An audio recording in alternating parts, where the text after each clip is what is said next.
6장 16절을 중심으로 바른 고백, 바른 신앙이라는 제목으로 함께 은혜를 나누고자 합니다. 바른 고백, 바른 신앙.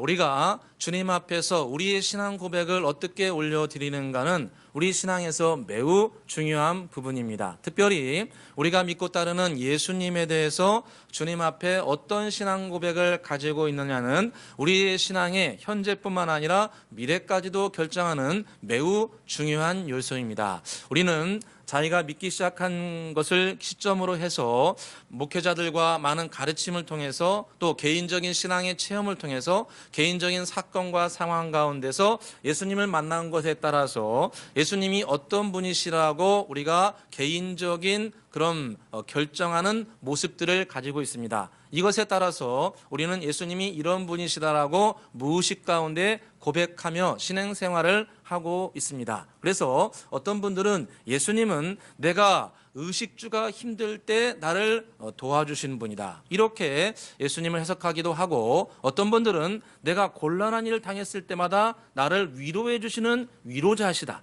이렇게 해석하기도 하고, 어떤 분들은 나의 정치 철학, 나의 가치관, 정치와 나라에 대한 나의 가치관을 대변해 주시는 분이 예수 그리스도다, 이렇게 말씀하기도 합니다. 그래서 오늘 말씀에 보게 되면 사람들이 나를 누구라 하냐, 예수님께서 제자들에게 말씀하실 때 제자들이 대답하기를, 주여, 어떤 사람들은 예수님에 대해서 세례 요한이라고도 하고, 어떤 사람들은 예레미야라고도 하고, 어떤 사람들은 엘리야라고도 합니다, 이렇게 대답을 했던 것입니다. 그래서 어떤 사람들은 세례 요한이 그 당시에 왕이었던 헤롯 왕을 대적하고 비난했기 때문에, 또 예수님께서도 헤롯에 대해서 저 여우라고 하면서 비난하셨기에, 예수님은 내가 알고 있는 정치 철학을 대변해 주시는 세례 요한과 같은 분이다, 이렇게 해석하기도 하고, 또 예수님께서 들에서 5,000명이나 되는 사람을 갖다가 오병이어를 가지고 기적을 해서 그들을 먹이신 것을 보고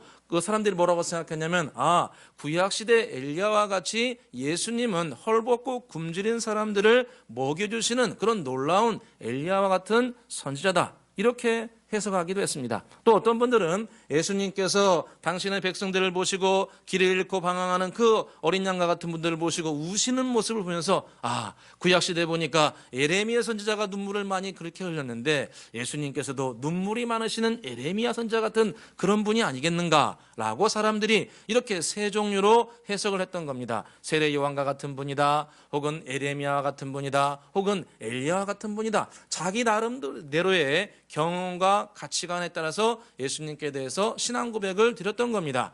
이것이 다 틀렸다, 이렇게 말할 수는 없는 겁니다.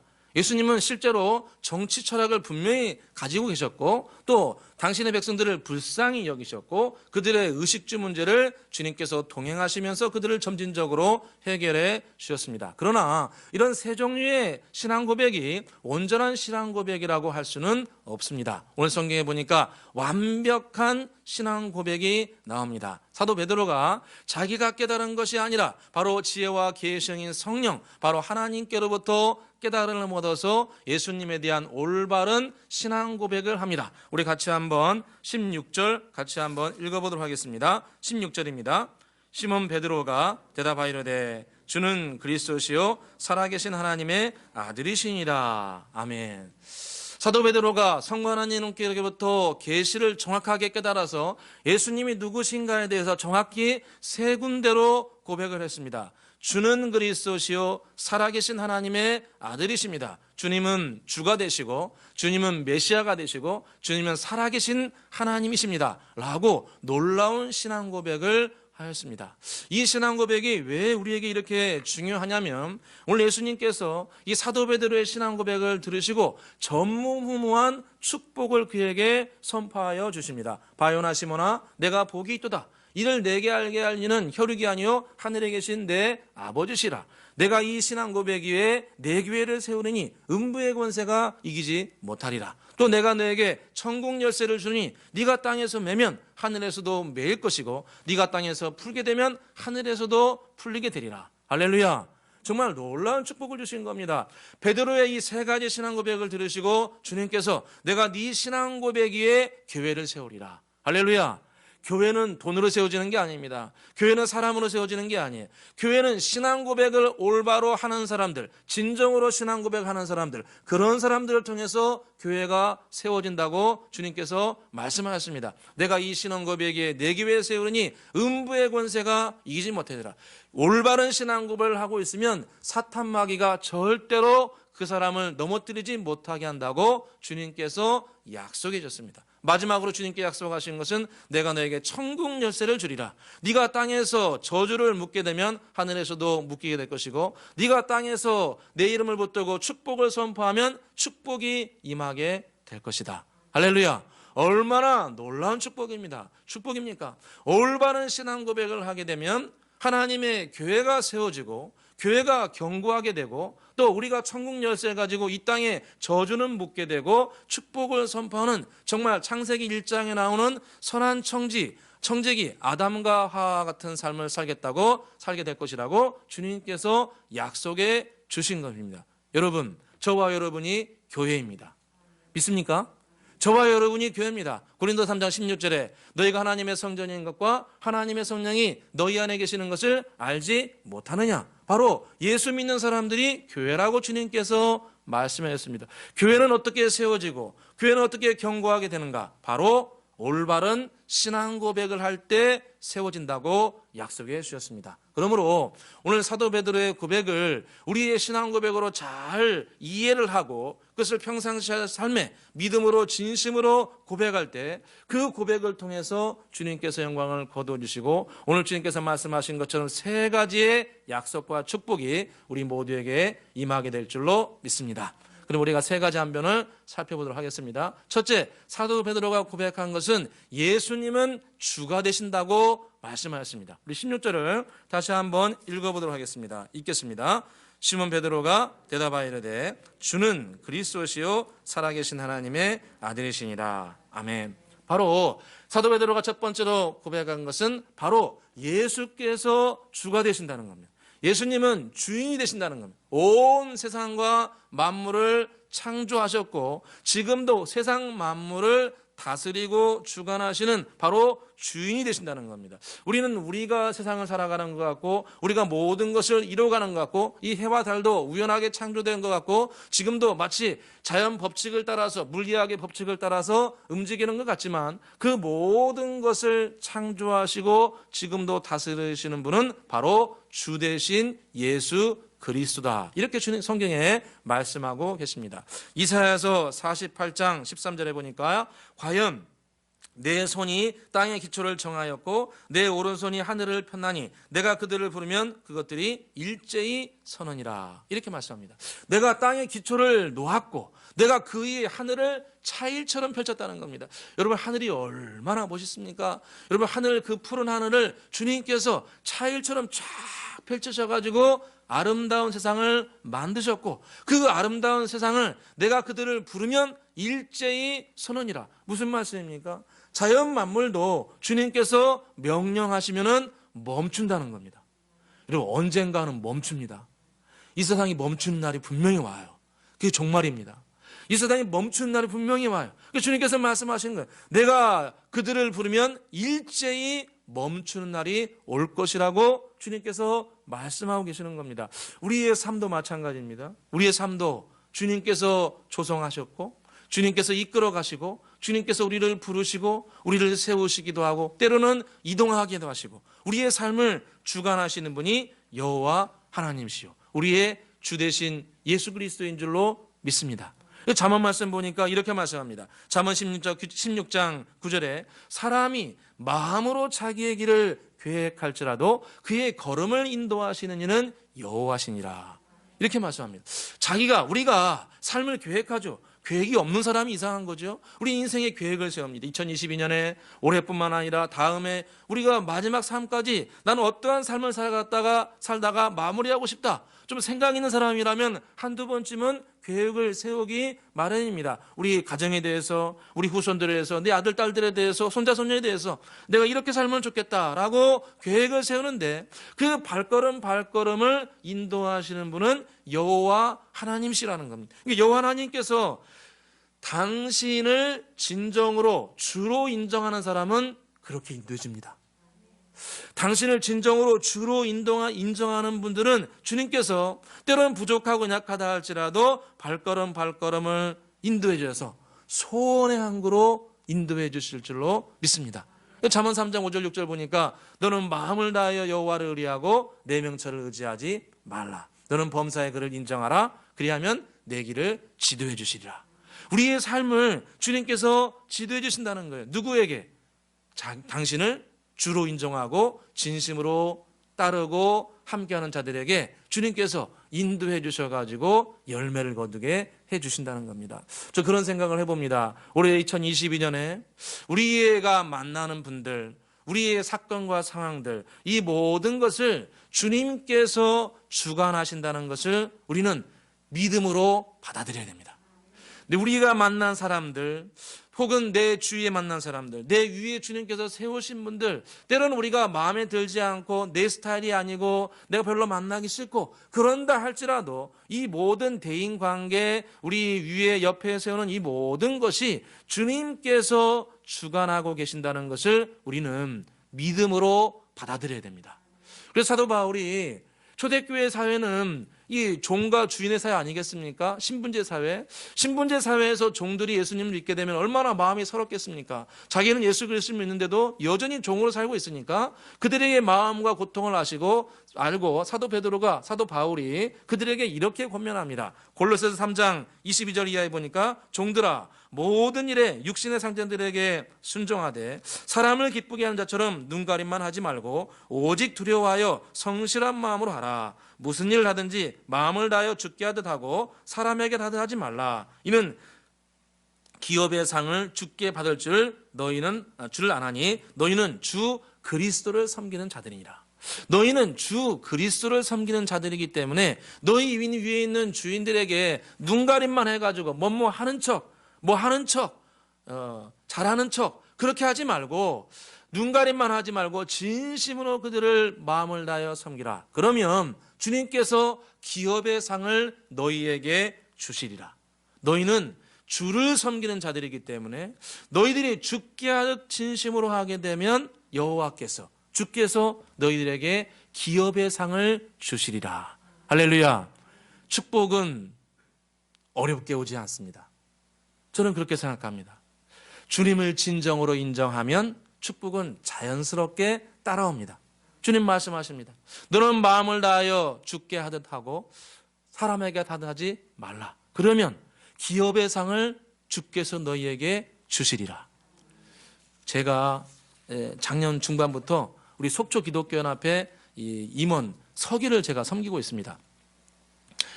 제가 솔직하게 말씀드리면은 저는 정치를 별로 안 좋아합니다. 진짜 저 별로 안 좋아합니다. 하는 거 싫어해요.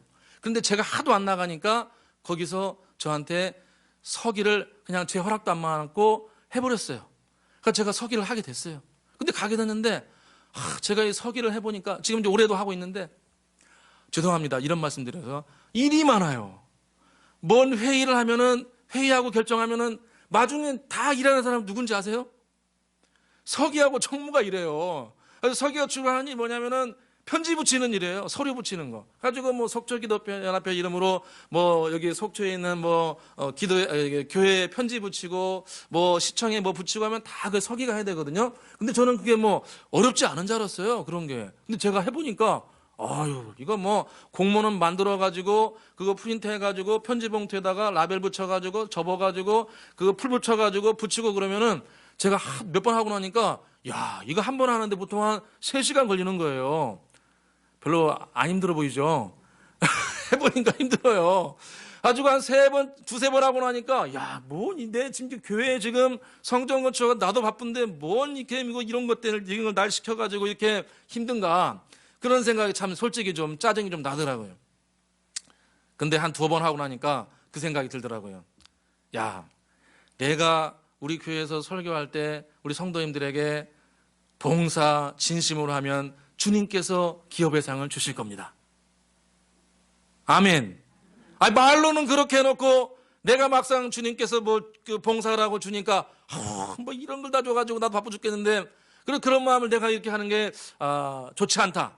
그런 생각이 들어가지고 제가 마음을 좀 바꿔봤습니다. 아, 주님께서 우리 은혜의 교회에 더 큰 은혜를 주시려고 부족한 나를 또 봉사를 시키시는구나. 할렐루야. 그런 마음 가지니까 좀 마음도 기쁘고 또 봉사도 기쁘게 할 수 있더라고요. 그래서 그 다음부터 또 편지를 붙이게 되면은 제가 은혜를 받아가지고 풀 붙이면서 막 교회 이름 쫙 나오잖아요. 한 7, 80개. 그러면 주여 풀을 쫙 붙이면서 이 교회에 성령의 불을 주옵소서. 제 나름대로는 주여 편지 붙이면서 주여 이 아무교회에 은혜를 주옵소서. 이렇게 하라고 부르신 것 같아요. 제가 참 그 생각이 들었습니다. 아, 주님께서 우리에게 뭘 주시고 누구를 만나게 하시는 것은 때로 힘들고 어려울 수 있습니다. 그러나 저와 여러분이 진심으로 감당하게 되면 주님께서 약속해 주셨어요. 주께 기업을 얻게 될 것이다. 올해 우리가 교회에서 맡은 여러 가지 봉사와 직분들 소홀히 생각하지 말고 주님께서 나에게 주신 것이다. 이런 마음으로 우리가 귀하게 섬길 수 있기를 주의 이름으로 축원합니다. 자, 두 번째 신앙 고백은 사도 베드로가 고백한 것은 주는 그리스도시요 살아계신 하나님의 아들이시다 고백했는데, 두 번째 고백한 게 뭐냐면 예수님께서 그리스도시다, 이것을 고백했습니다. 여러분, 그리스도는 그 뜻이 기름 부음 받은 자라는 뜻입니다. 무엇 받았다고요? 기름 부음 받은 자다. 구약 시대에 기름 부음 받은 사람들은 무엇냐면은 하나님께서 특별한 목적을 가지고 그가 주의 일을 감당하시도록 성령의 기름 부으심을 부어주는 겁니다. 그래서 구약에는 여러 사람들에게 성령의 기름 부으심을 부어줬는데 주님께서 예수 그리스도에게 성령의 기름 부음을 한량없이 부어주셔가지고 우리의 진정한 구원자가 되게 하셨다는 겁니다. 구약 성경에 기름 부음 받았다는 단어가 메시아입니다. 구약 성경의 메시아하고 신약 성경에는 그리스도입니다. 그래서 메시아, 그리스도 다 같은 말입니다. 그래서 구약 성경에는 이미 기름 부음 받은 메시아가 이 어둠의 권세를 파하고 죄와 사망과 저주에 있는 온 인류를 죄로부터 해방시켜 주실 것이라 미리 주님께서 계시해 주셨습니다. 그래서 구약 성경에 여인의 후손, 또 나와 같은 선지자, 이것은 다 메시아를 상징합니다. 창세기 3장에 보니까 주님께서 뱀에게 이런 말을 말씀하십니다. 창세기 3장 15절에 내가 너로 여자와 원수가 되게 하고 내 후손도 여자의 후손과 원수가 되게 하리니 여자의 후손은 내 머리를 상하게 할 것이요 너는 그의 발꿈치를 상하게 할 것이라 말씀합니다. 바로 이 구약 성경의 여인의 후손, 참 독특하지 않습니까? 남자의 후손이라고 하지 않고 여인의 후손이라고 말씀하셨습니다. 여인의 후손, 바로 죄의 DNA를 타고나지 않은 바로 성령으로 잉태되신 예수 그리스도를 말씀합니다. 그래서 예수님은 메시아, 기름 부음 받은 자가 되셔서 이 여인의 후손으로 오셔가지고 뱀의 머리를 끝장낸다는 거예요. 할렐루야. 여러분, 인류 누가 와가지고 사탄의 권세를 완전히 멸한 사람이 있습니까? 어느 누구도 사탄의 권세를 완전히 멸한 사람이 없었어요. 그런데 여인의 후손 예수께서 이 땅에 오셔서 메시아가 되어서 성령의 기름 부으심을 받고 이 뱀의 후손, 뱀의 머리를 끝내셨다는 거예요. 바로 사망 권세를 가지고 있는 마귀 권세를 멸하셨다는 겁니다. 그래서 신명기 18장에 보니까 모세가 또 뭐라고 얘기하냐면 언젠가 시간이 되면은 나와 같은 선지자를 여호와께서 보내실 거라 이렇게 말씀하고 있습니다. 신명기 18장 15절에 보니까 내 하나님 여호와께서 너희 가운데 내 형제 중에서 너를 위하여 나와 같은 선지자 하나를 일으켜 세우시리니 너희는 그의 말을 들을지어다 이렇게 말씀합니다. 너희 중에 네 후손들 중에 나와 같은 선지자를 여호와께서 메시아로 보내주실 것이다. 이 나와 같은 선지자, 여러분 이 모세가 뭐라고 얘기했냐면 나와 같은 선지자라고 말합니다. 여러분 모세가 여호와 하나님께로부터 무엇을 받았습니까? 율법이라고 해주세요. 율법을 받아가지고 백성들에게 전해줬습니다. 율법을 받아가지고 전했잖아요. 십계명 받아가지고. 그런 것처럼 언젠가 때가 되면은 나와 같은 선지자, 그러니까 여호와께로부터 뭘 받아가지고 너희들에게 전달해주는 나와 같은 선지자가 올 것이다. 메시아가 올 것이다. 여러분 예수님께서 성부 하나님께로부터 뭘 받았습니까? 복음이라고 해주세요. 복음을 받으셨잖아요. 복음을 받으셔가지고 백성들에게 전달해 주셨어요. 당신께서 복음이 되셔가지고. 그래서 예수님은 모세와 같은 선지자입니다. 그래서 예수님은 하나님께로부터 복음을 받으셔서 온 인류에게 복음의 생명을 전달해 주시고 당신 자신이 복음이 되주신 겁니다. 그래서 예수님은 성령을 한량없이 받으셔가지고 이 죄와 사망과 저주 가운데 고난과 절망 가운데 있는 온 인류를 죄로부터 해방시켜 주신 바로 유일하고 완전한 구원자 메시아가 되시는 겁니다. 그래서 저와 여러분이 예수님은 우리를 위한 완전하고 온전한 메시아시다, 완전한 그리스도이시다, 이것을 믿음으로 고백할 수 있기를 주의 이름으로 축원합니다. 나는 뭐 어떻게 하다 보니까 예수를 믿게 되었다, 이 예수님 말고도 뭐 붓다도 있고 마호메트도 있고 뭐 공자맹자도 있다, 나는 어떻게 하다 보니까 예수를 믿게 되었다, 이건 절대로 안 됩니다. 예수님만이 유일한 구원자입니다. 예수님만이 여인의 후손으로 오신 분이에요. 예수님만이 나와 같은 선지자, 모세와 같은 선지자가 됩니다. 그래서 우리의 신앙 고백은 예수님은 유일한 구원자시다, 예수님은 유일한 구원자시다, 이것을 믿음으로 고백할 수 있기를 주의 이름으로 축원합니다. 예수님이 직접 말씀하셨습니다. 요한복음 14장 6절에 예수께서 이르시되 내가 곧 길이요 진리요 생명이니 나로 말미암지 않고는 아버지께로 올 자가 없느니라. 그러니까 예수님 말고는 성부 하나님께 갈 자가 아무도 없다는 거예요. 여러분 중학생들 다 계시는데 여러분 우리가 부정관사하고 정관사 배우지 않습니까? 여러분 부정관사는 뭐 이것저것 중에 하나 선택하는 거예요. 정관사는 뭡니까? 콕 집어서 그놈 그거 딱 선택하는 게 그거 좀 맞지요? 중학생들 맞다고 해주세요. 그래요. 그런 것처럼 주님께서 뭐라고 말씀하셨냐면 내가 곧 그 길이다. 정관사를 딱 집어넣어서 더를 집어넣었어요. 그래서 I am the way라고 썼습니다. 그래서 예수님은 그 길이에요. 그 길이에요. 이 길 외에는 다른 길이 없습니다.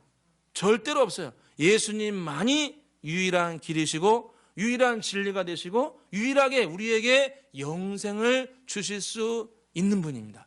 여러분 이것만 제대로 고백해도 주님께서 기뻐하십니다. 이것만 진심으로 고백해도 주님께서 우리를 정말로 축복해 주시라고 저는 믿습니다. 그래서 우리가 올바른 신앙 고백을 주님만이 유일한 구원자이시오 유일한 저에게 생명을 주시는 분입니다 라고 진심으로 고백하고 의지하면 반드시 역사가 나타납니다. 마태복음 9장에 보니까 맹인 두 사람이 찾아와가지고 예수님께 간절히 구합니다. 다윗의 자손 예수여 나를 좀 고쳐주십시오. 우리를 좀 고쳐주십시오. 간절히 예수님께 고쳐달라고 부탁합니다. 그런데 예수님께서 바로 안 고쳐주세요. 바로 안 고쳐주세요. 그러시면서 뭐라고 말씀하시냐면 내가 너희들에게 이 일을 할 줄을 믿느냐? 라고 그들에게 신앙 고백을 요구하십니다. 내가 메시아인 것을 너희들이 믿느냐? 라고 주님께서 되물으세요. 마태복음 9장 28절에 보니까 예수께서 집에 들어가심에 맹인들이 그에게 나오거늘 예수께서 이르시되 내가 능히 이 일을 할 줄을 믿느냐? 라고 그들에게 물어보십니다. 내가 메시아로서 그리스도로서 이 일을 능히 할 줄을 믿느냐? 라고 그들에게 신앙 고백을 요구하십니다. 여러분 우리가 주님 앞에 기도할 때 신앙 고백을 진심으로 해야 됩니다. 여러분 지혜를 구하십니까? 그러면은 메시아 되신 주님께서 지혜를 주실 줄을 믿어야 돼요. 주가 되시고 나의 유일한 구원자 되신 주님께서 나를 건져주시고 생명을 주실 것을 믿어야 돼요. 믿음으로 고백해야 돼요. 그들이 뭐라고 합니까? 주여 그러하오이다. 주님께서 뭐라고 말씀하십니까? 네 믿은 대로 될지어다. 네 믿은 대로 될지어다. 여러분 진정한 신앙 고백은 역사를 일으킵니다. 저와 여러분 2020년 살아가면서 우리에게 때로 맹인과 같이 어두운 일들이 우리에게 찾아올 수 있습니다. 불현듯 아픔과 고통이 우리에게 찾아올 수 있어요. 그러나 그때 우리가 진정한 신앙 고백을 드리면 주님께서 역사해 주십니다. 주님께서 빛을 우리에게 구원자 되신 주님께서 비춰주시고 생명길로 인도해 주실 줄로 믿습니다. 마지막 세 번째로 베드로가 고백한 것은 예수님이 하나님이심을 고백했습니다. 우리 같이 한번 16절 다시 한번 또 읽어보겠습니다. 읽겠습니다. 시몬 베드로가 대답하여 이르되 주는 그리스도시요 살아계신 하나님의 아들이시니라. 아멘. 주는 그리스도시요 살아계신 하나님의 아들이시니라. 살아계신 하나님의 아들이다. 제가 우리 교회에 와서 누차 말씀드렸지만 이 고대 근동사회에서 누가 누구의 아들이다 그러면은 이 A와 B가 동등하다는 뜻입니다. 그러니까 하나님의 아들이다. 그 말씀은 예수님께서 하나님의 아들이시다. 이 말씀은 예수님이 곧 누구라는 거예요? 하나님이시다. 그러니까 이것이 그 당시에는 모든 사람들이 다 알고 있는 거예요. 누가 누구의 아들이다. 그러면은 이 A와 B가 동등하다는 거예요. 마치 이런 거죠. 제가 전주희 씨인데 제 자녀들도 성이 이제 특별한 경우 빼놓고는 뭐겠습니까? 전주희 씨잖아요. 요즘에 법이 좀 바뀌긴 했지만 그럴 수도 있지만 우리 일반적으로는 그냥 이 씨잖아요. 그런 것처럼 누가 누구의 아들이다 이러면은 A와 B가 동등하다는 거예요. 그래서 예수님이 베드로가 고백한 게 뭐냐면 예수님은 하나님이시다. 이거는 천지가 개벽할 고백입니다. 아니 사람으로 지금 와 계시는데 이 사람으로 오신 분이 누구라는 거예요? 하나님이라는 거예요. 지금 눈앞에 계신 예수님이 우리의 그 베드로의 신앙 고백을 받는 그분이 지금 하늘 보좌에 계신 그분이 이 땅에 하나님으로 오신 분이라는 거예요. 할렐루야. 그러니까 우리가 예수님을 하나님으로 고백할 때 주님께서 영광을 거두어 주시는 겁니다. 여러분 요한복음 1장 보니까 이렇게 말씀하시죠. 태초에 말씀이 계시니라. 이 말씀이 하나님과 함께 계시니 이 말씀은 곧 무엇이라? 하나님이시라. 태초에 말씀이 계시니라. 이 말씀이 하나님과 함께 계시니 이 말씀은 곧 하나님이시라. 곧 예수 그리스도께서 하나님이시라고 가르쳐주고 계십니다. 빌립보서 2장 6절에도 보니까 그는 근본 하나님의 본체시나 하나님과 동등됨을 취할 것으로 여기지 아니하셨더라. 이렇게 말씀합니다. 그는 근본 하나님과 본체시다. 곧 예수님께서 하나님과 동등이시다는 걸 말씀하고 계십니다. 여러분, 예수님은 하나님이시기 때문에 우리를 위한 영원한 제사를 드릴 수 있었습니다. 2000년 전에 예수님께서 십자가의 살과 피를 쏟으시고 우리를 위해서 대신 돌아가신 그 사건이 지금 2000년이 지나서도 신앙 고백하는 모든 사람들에게 죄를 사해 주시고 죄에서 자유하게 할 수 있는 것은 그때 드린 그 십자가의 제사가 하나님이 드린 제사이기 때문에 영원한 제사가 되신 겁니다. 성경에 보니까 히브리서 10장 12절에 오직 그리스도는 죄를 위하여 한 영원한 제사를 드리시고 하나님 우편에 앉으셨느니라. 이렇게 말씀합니다. 예수님께서 2000년 전에 십자가에서 드린 그 제사는 하나님이시요 사람으로 오신 주님이 드린 제사이기 때문에 영원한 제사가 되어서 지금 이 시간도 신앙 고백하는 모든 자들에게 제사의 효력이 발생하는 것입니다. 할렐루야. 그래서 예수님을 하나님으로 고백하지 않으면 구원받지 못합니다. 예수님을 하나님으로 고백할 수 없으면 구원받지 못합니다. 이건 분명합니다. 예수님을 하나님으로 고백하지 않는 사람은 구원받지 못합니다. 왜요? 영원한 제사를 인정하지 않는데, 영원한 제사를 받아들이지 않는데 어떻게 그때의 구원이, 그때의 십자가가 지금 우리에게도 영향을 미칠 수 있겠습니까? 그래서 예수님을 하나님으로 고백하지 않으면 구원이 들어오지를 못합니다. 여러분, 구원받는 분들 다 보십시오. 우리 주위에, 우리 개인적으로 예수님이 하나님이시라는 것은 믿음으로 들어옵니다. 할렐루야. 예수님을 나의 구원자로 모시는 순간 예수님이 하나님이시라는 것은 이성을 초월해서 하나님께서 우리에게 선물로 주시는 거예요. 할렐루야. 선물로 우리에게 부어주시는 거예요. 예수님이 하나님이시라는 것을 믿어지는 것은 우리의 이성적으로 받아들이는 것이 아니라 선물로 주님께서 저와 여러분에게 부어주시는 겁니다. 그러므로 저와 여러분이 주님 앞에 올바른 신앙 고백을 드릴 수 있기를 주의 이름으로 축원합니다. 올바른 신앙 고백은 반드시 변화를 일으키고 우리의 삶 가운데 주님께서 결실로 함께해 주실 줄로 믿습니다. 말씀을 정리해 보겠습니다. 우리의 신앙 고백은 세 가지가 되어야 됩니다. 주는 그리스도시요 살아계신 하나님의 아들이시니다. 예수님은 온 세상과 만물을 창조하시고 지금도 다스리는 주가 되시고, 그분은 성령의 기름 부으심을 받고 온 인류를 죄와 사망에서 자유하게 하시는 메시아 그리스도가 되시고, 그분은 살아계신 하나님이 되어서 2000년 전에 그 제사가 지금도 우리에게 효력을 발휘하게 하시고 우리와 동행하시는 살아계신 하나님이십니다.